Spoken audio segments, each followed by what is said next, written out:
I was around when Ethereum had its ICO. I had the opportunity to buy Ethereum at, I believe, 13 cents, but I didn't understand that it didn't just do what Bitcoin did. And so I opted to not buy Ethereum at 13 cents. I didn't buy Ethereum until much later when I actually understood what it did.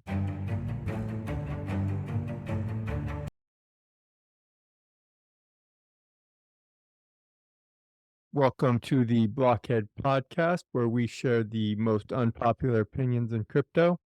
My name is Doug, and today we're not really sharing an opinion, but I do want to clear up something that is greatly misunderstood in crypto today, even in 2024. And that is the difference between what Bitcoin does and what Ethereum does. All right.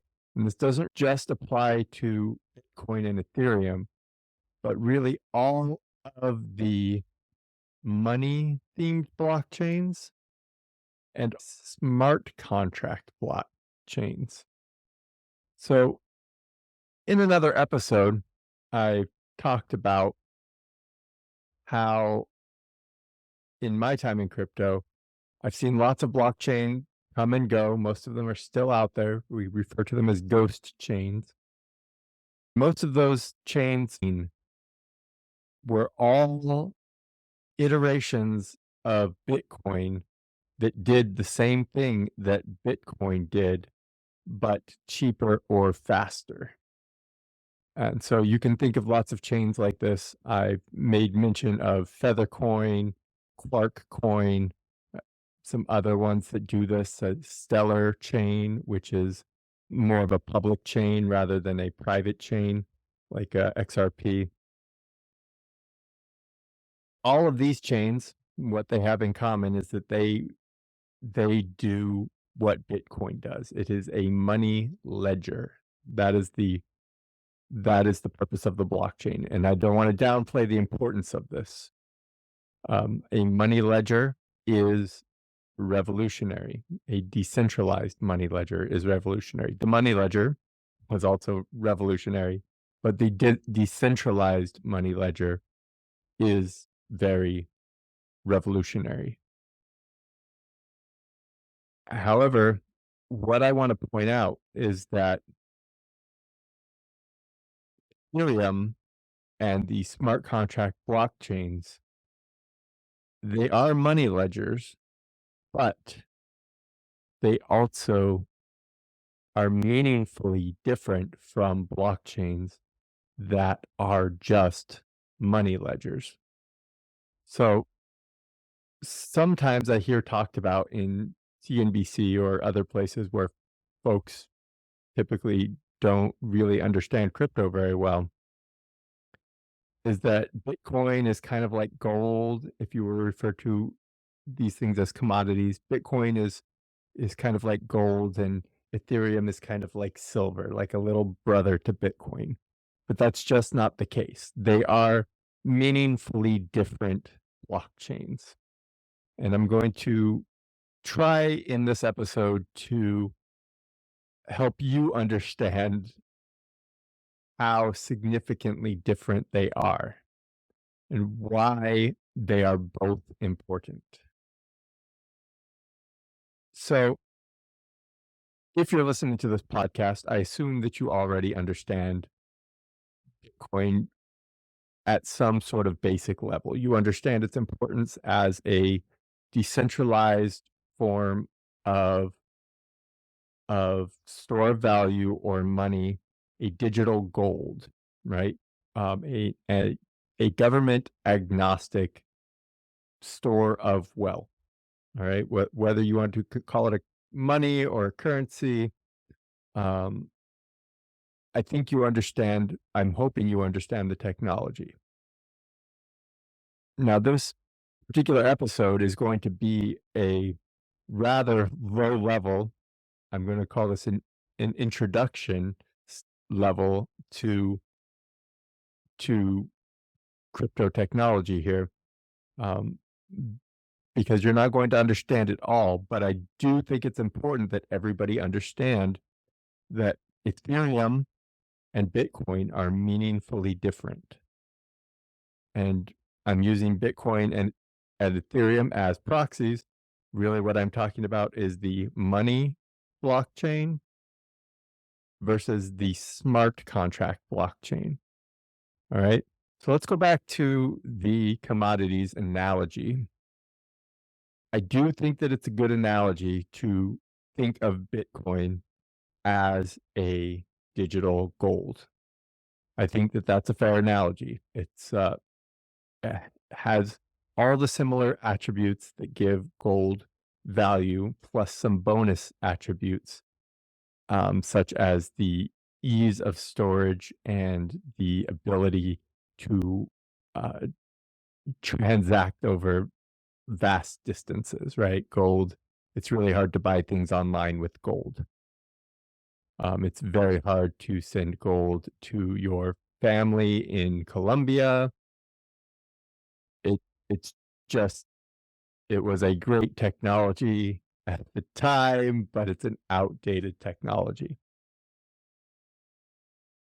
So after Bitcoin, there was all these other chains that I've mentioned, Stellar, XRP, the Nano. Please forgive me, I don't study all of these chains in depth. There's just too many chains out there. But in general, these are all chains that do the same thing that Bitcoin does, but with some minor alterations, usually to the speed or to the transaction costs, which are important. I don't want to downplay that. I like low fees and speed. What I didn't understand when Ethereum came out is that it is meaningfully different in what it does, right? So I was around when Ethereum had its ICO. I had the opportunity to buy Ethereum at, I believe, 13 cents, but I didn't understand that it didn't just do what Bitcoin did. And so I opted to not buy Ethereum at 13 cents. Um, I didn't buy Ethereum until much later when I actually understood what it did. So let's go back to this commodities analogy.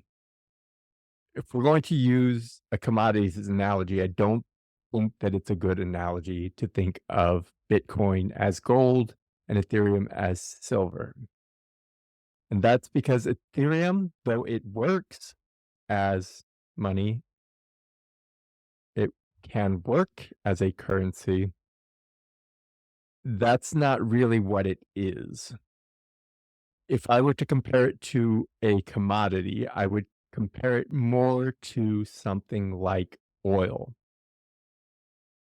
Ethereum as a coin,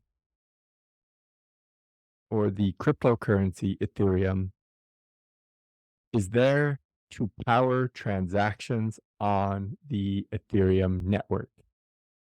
And the Ethereum network is more than just a money ledger. The Ethereum network is a programmable blockchain. So let me break down what this means in practice. For Bitcoin, it works great as a ledger. If you send Bitcoin from person A to person B, it records it. If person B sends Bitcoin to person C, it records it, and it keeps track with 100% accuracy the amount of Bitcoin that each wallet contains. And it does that flawlessly, always has. Um, Ethereum doesn't it keeps track of the transactions, but it also keeps track of computer code. The code on Ethereum is written in Solidity. That is one of my specialties. A programmer, a developer, can write a code and submit it to the Ethereum blockchain where it is immortalized with its own address. Now, just like a transaction on the Bitcoin blockchain is immortalized, the code that's submitted becomes immortalized on the blockchain with its own address. Other transactions can then point to that address and it will run the code that is associated with it. Now, why this is interesting is because now you can do very, very complex transactions. Now, this means that not only can it keep track of money, but it can do all the other things that the financial system does. Sometimes better, sometimes not as well. But what it can guarantee is that every time that code is called, if all the parameters are met, that code will be run and the outcome will be immortalized on the blockchain. So this means that it can handle and not only money, but an entire financial system.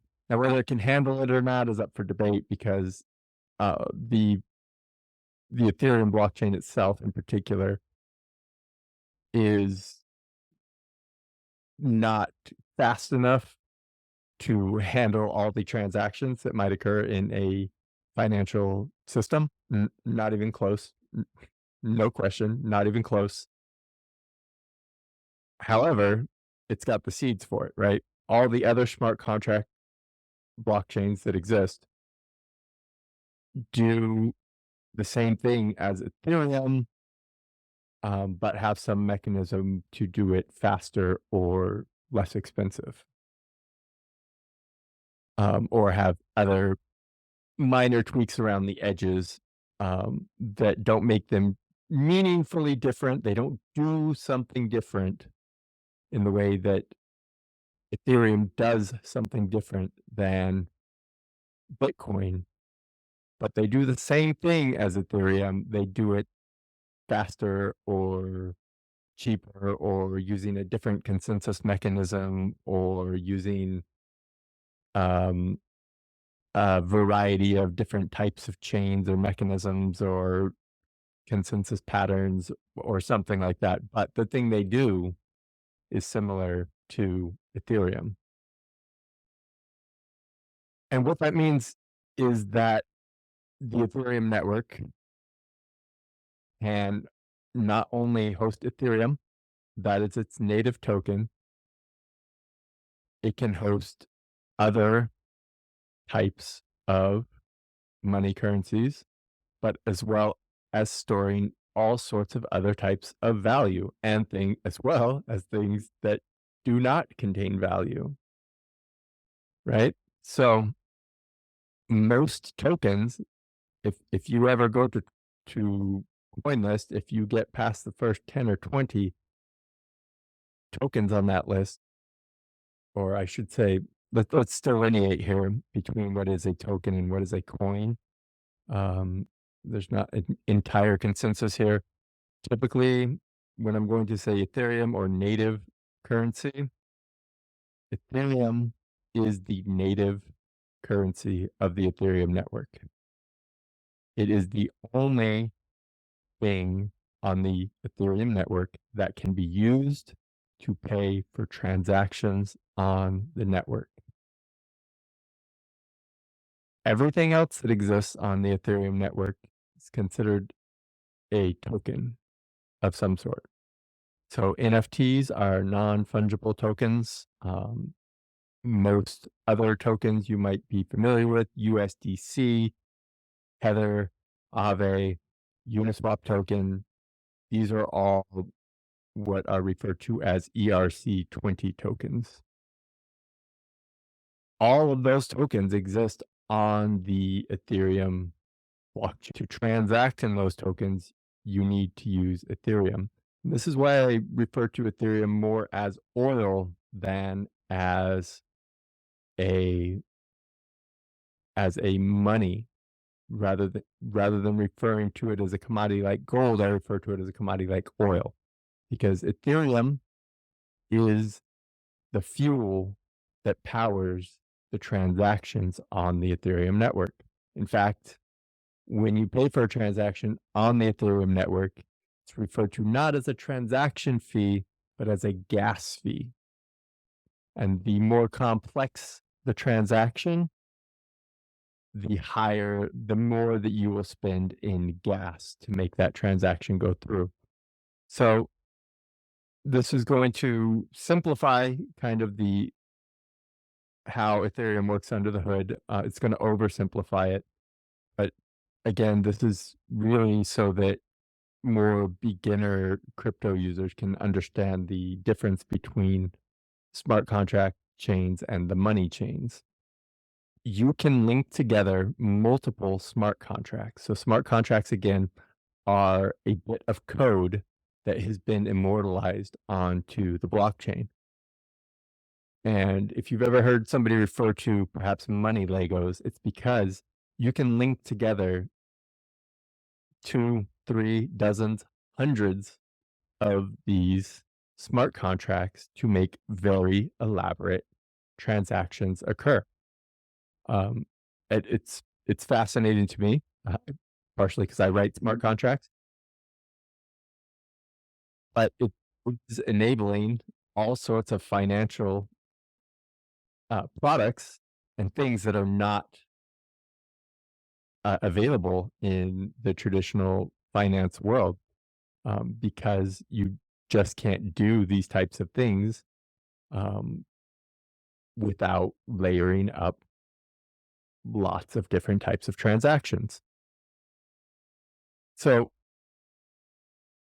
the real difference here is that Ethereum is more of a computer. It is more programmable. More things are possible on Ethereum. It does all the things that Bitcoin does, but it does all the other things also. So let's think of a practical use. Imagine that you have Bitcoin, right? Some folks are believers only in Bitcoin, are Bitcoin evangelists. And so imagine you have Bitcoin and it's nicely decentralized. You've got it in a self-storage wallet because you know what you're doing. Now, imagine you want some liquidity from your Bitcoin. You don't necessarily want to sell it for tax purposes or because you think it's going to appreciate or for whatever reason. You don't want to sell your Bitcoin. Imagine you need liquidity. If you need liquidity from your Bitcoin, you're gonna have to take it to some centralized institution who's gonna give you some liquidity, right?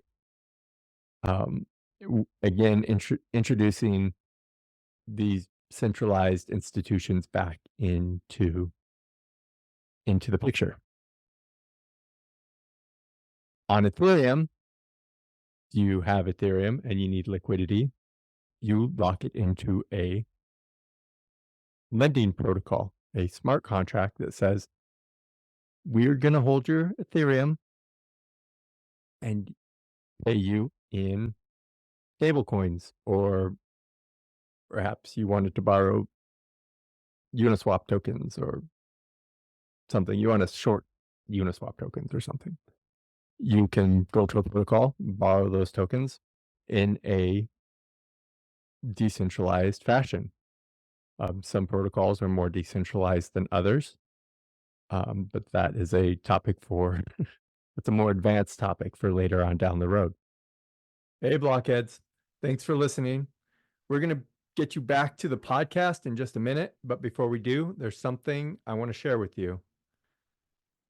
I believe that if crypto is going to succeed, what it needs is fewer speculators and more knowledgeable users. That's why my mission is to take the crypto curious and empower them to become confident, competent crypto users. So if you're like me and you believe that crypto has a role in the future beyond speculation, I invite you to join the Blockhead community. All you have to do is visit blockhead.finance and join our mailing list. Optionally, if you have a self-custody Polygon address with at least 5 Matic in it, you qualify for our Blockhead airdrop. That's right. Just put in your Polygon address and we will airdrop you some useless DUH tokens. Let us know what topic you want us to cover next, and we will double your useless tokens. Don't have a Polygon address? You are in luck. We've included a short video about how to set one up. So join us at blockhead.finance, and congratulations on being amongst the brightest of crypto early adopters. Now, back to the podcast. You can actually, as it turns out, you can actually borrow against Bitcoin in a way on the Ethereum blockchain. Something to remember is that Bitcoin on the Ethereum blockchain is not Bitcoin. It is a Bitcoin derivative. But there is such a thing on the Ethereum blockchain as wrapped Bitcoin that trades as long as everything's going well, it trades at the same market price as Bitcoin. But what you've really got is an ERC20 token that represents Bitcoin held on the Ethereum blockchain. And this is a key thing to understand too, because what we've got here is tokenization on the Ethereum blockchain of an asset that is not on the Ethereum blockchain. So one really cool thing, and the kinks have not been worked out of this entirely, but if you can do this with Bitcoin, you can do this with all sorts of assets. So these smart contract chains, though, as far as I can tell, none of them can actually handle the actual volume of something like a NASDAQ or a New York Stock Exchange. If you could tokenize equities, you could tokenize equities onto a smart contract chain. Instead of issuing stock, companies could issue a token. And they can actually even pre-program it so that it has certain rules around it if they wanted to. And it can be issued onto a smart contract blockchain. Then those tokens can be used in all sorts of fancy financial transactions without intermediaries. So this is really starting to drag on, and there's no way that I can cover, there's no way I could possibly cover in a month all the things that are possible to do on the Ethereum blockchain. It's very complex, and there are thousands and thousands of different types of transactions you can do.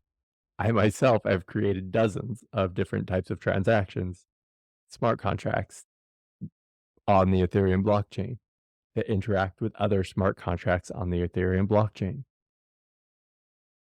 But the important thing to understand here is that Ethereum is more like oil, as the point of Ethereum is to process transactions on the Ethereum blockchain. Okay. It works as money. Anything can work as money. Salt can work as money. Shells can work as money. Polished rocks can work as money. Ethereum can work as money, but it's, as a commodity, it is the fuel that powers transactions on the Ethereum blockchain. And that is important because there's all sorts of transactions going on the Ethereum blockchain at any given time. That happens to be why it's expensive, is because there's a lot of demand for block space on the Ethereum blockchain. The less demand there is, the less expensive it is. The more demand, the more expensive it is. So I hope that cleared things up for you. I hope that at a base level, you understand that Bitcoin is digital gold. Ethereum is something entirely different. It is a digital financial system, or it's the network, the platform that enables a digital financial system. The blockchain is the token, the ETH token is the fuel that makes those transactions happen. And because it is the fuel that makes those transactions happen, it has value because you cannot pay for transactions to happen on the Ethereum blockchain with Bitcoin, with dollars, with USDC tokens. You can only pay for transactions with Ethereum. So it does get much more complex than that, but I just wanted listeners to have a base level understanding of why Ethereum is meaningfully different than Bitcoin in a way that things like Stellar or Litecoin are not. Now, when you're looking at the market cap of different cryptos, you will see that there's lots of other smart contract platforms, or there's lots of tokens or coins that um, are going to be more similar to Ethereum and things that are going to be more similar to Bitcoin. So things like Avalanche or Polkadot or Cosmos or um, Phantom, all of these are do the same thing as Ethereum, but have some thing that differentiates them. Usually it's speed or price are important. They don't actually do anything meaningfully different other than speed or price or some kind of fancy consensus mechanism. But they all do something meaningfully different from what Bitcoin does. I hope you understand that. I hope you're safe out there. I hope if you are investing in cryptocurrency that you know what you're talking about. I hope you know what you're investing in, because if you don't understand it, you have no business investing in it.